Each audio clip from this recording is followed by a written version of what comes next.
Hello there.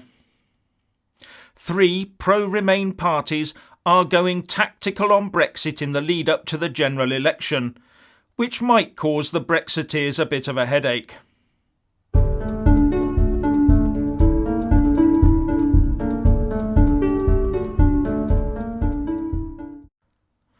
Now, before I start on the main topic, the Bank of England Monetary Policy Committee has weighed into the Brexit debate today, right at the start of the general election campaign, by issuing a report on the Boris Johnson Brexit deal. On this, Ed Conway of Sky News says, "The bank forecasts that during the course of the next 3 years, the Conservative government's deal could leave the economy slightly weaker than it previously forecast." However, the bank added that there would be a near-term boost as uncertainty lifted and companies and households invested more.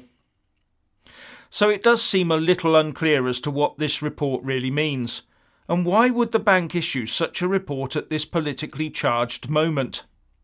For me, because both the bank and Sky are not saying it's all doom and gloom from here on in, it leads me to wonder how much of a Brexit this deal really is, because if it was a true Brexit, I'm sure both those sources would have been a little more damning, don't you?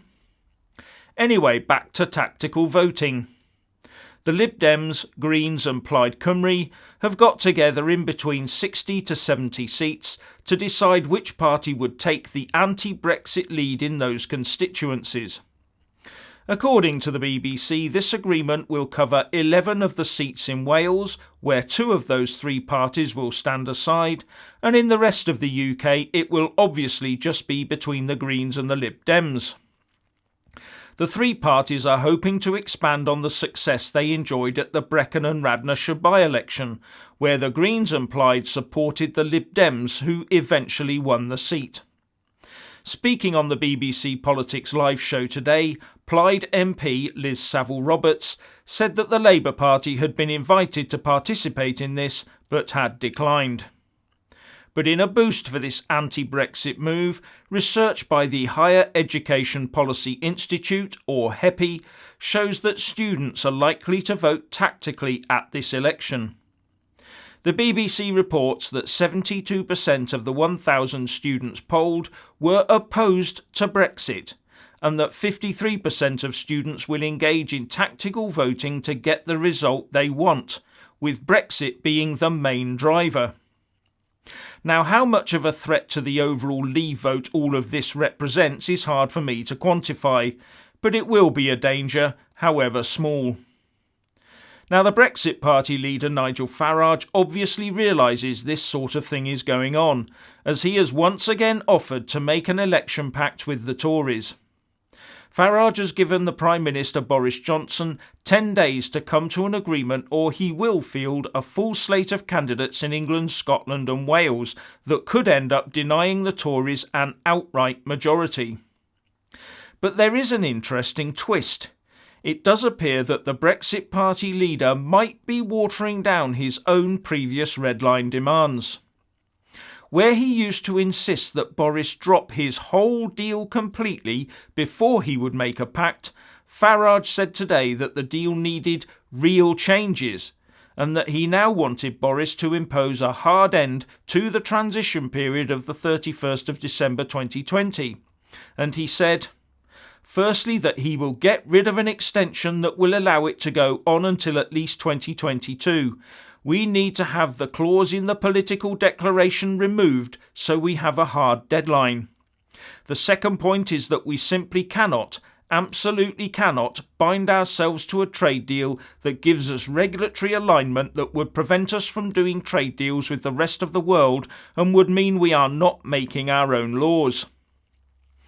Now, this came as a bit of a surprise to me, as it seems to indicate a softening on Farage's part towards Boris Johnson's Brexit treaty.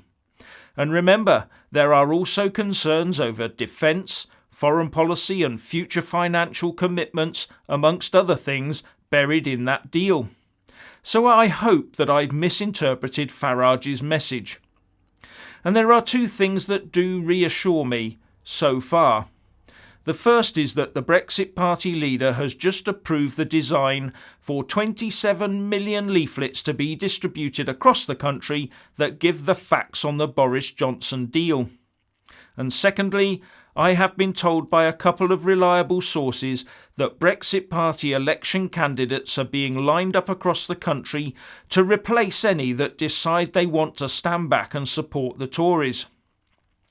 So let's see how that all pans out. Now, on the polling front, the latest YouGov Westminster voting intentions poll from yesterday shows that support for the Tories is now slipping back a little.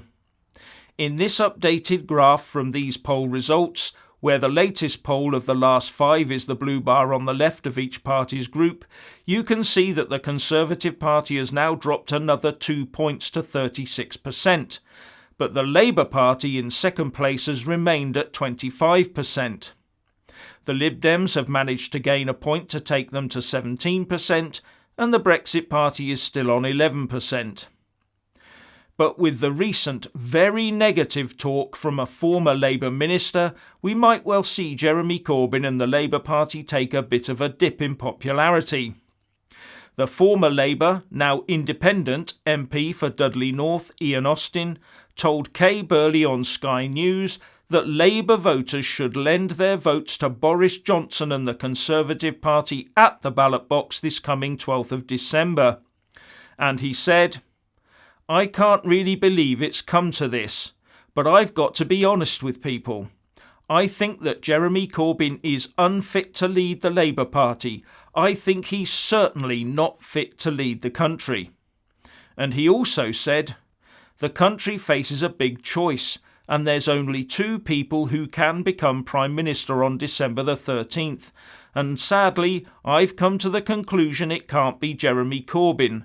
So on that basis, I think people should vote for Boris Johnson."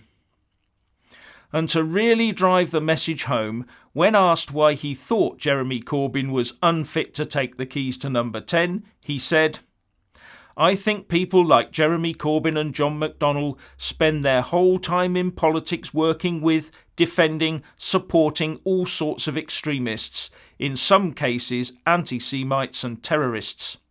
I think at every opportunity he backs our country's enemies, whether that's the IRA during the Troubles, or calling Hamas and Hezbollah his friends, or parroting Putin propaganda when he sent hitmen to murder people on the streets of Britain. I don't think he loves this country. I don't think he's a patriot. I really don't, I'm afraid. I've thought about this long and hard." Well, for much of the rest of us, this does not come as news, as we came to realise this about Corbyn a long time ago, didn't we? Now, before the final couple of news snippets to come, a big thank you to my viewers, subscribers and my Patreon donators who support my work here. And there's a link to my Patreon page in the descriptions box and the first pinned comment below, should you wish to donate. Also, please don't rely on the YouTube algorithms to alert you to my new videos either. Just check my channel every day. It's far more reliable. So that ardent Brexiteer and businessman Tim Martin, who is the chairman and founder of the pub chain JD Wetherspoon, is coming under fire from the shareholder group Perk, which is claiming that Wetherspoons could be in breach of company law because of the way it supported Brexit with a £95,000 beer mat campaign. As a result, Perk is urging Wetherspoon shareholders to reject the company's financial statements at its next AGM on the 21st of November. Tim Martin, who owns 32% of Wetherspoons, says the company complied with the law by declaring any Brexit campaign spending to the Electoral Commission. But Perk claims that shareholder approval was required for this before they spent the money, something Wetherspoons disputes. Perk also said, "Companies are also meant to declare annual political spending above £2,000 in their annual report, which JD Wetherspoon did not do." Now, according to Sky News, this is not the first time that Perk, which describes itself as the UK's leading independent research and advisory consultancy, has attempted to intervene in Wetherspoon's AGMs. Last year it recommended that Mr Martin should not be re-elected as chairman, but the attempt to oust him failed. But whichever way the shareholders go on this, I wonder if the Electoral Commission will now be chasing after Mr Martin and Wetherspoons. And finally, we have the incoming President of the EU Commission, Ursula von der Leyen, insisting that the UK send her some names of potential female UK commissioners to serve on her new commission. Von der Leyen had been due to take office on the 1st of November, but as she had only filled 24 posts of the 27 or now 28 required, her new commission start date had been put back to December the 1st. So one assumes if the UK does not comply, then she can't start until the 1st of February next year after we've left, can she? Anyway, what do you think? Please share and comment, and thank you for watching.